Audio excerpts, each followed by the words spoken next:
de choses à faire puisque c'était la fin de la page 16.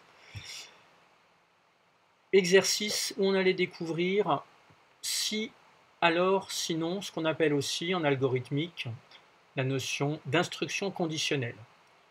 Et comme l'informatique c'est souvent en anglais, avec if, then, else.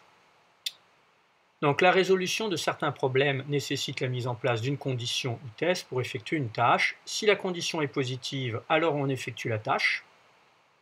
Par exemple, si il fait beau, on va pouvoir aller se promener. Sinon, c'est-à-dire si la condition est négative, on effectue une autre tâche. S'il pleut, je reste à la maison pour faire du courrier.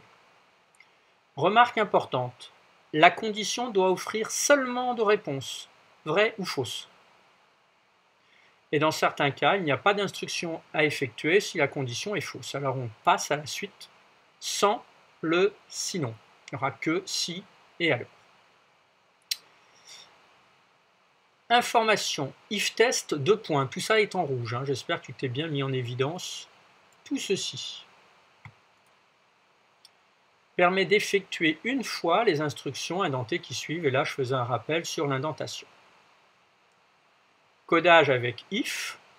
On veut créer un programme pour résoudre l'équation d'inconnu x à x égale b.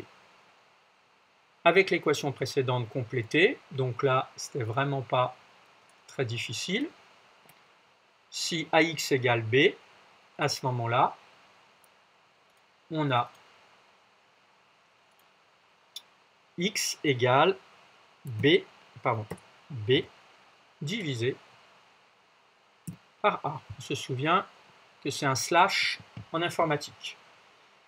Et préciser alors la condition pour l'une des variables. Donc on avait deux variables, a et b. Quelle particularité as-tu trouvé pour une des variables? Eh bien, j'espère que tu t'es noté A. Ah, ça a sauté de page. Alors, on va faire comme ça. Voilà.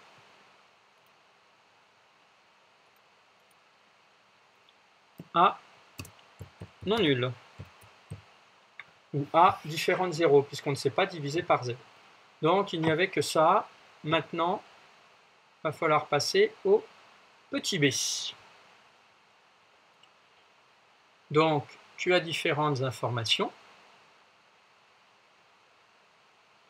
Et tu vas devoir mettre en application déjà toute cette question petit b. Je te laisse agir et après tu pourras accéder à la correction.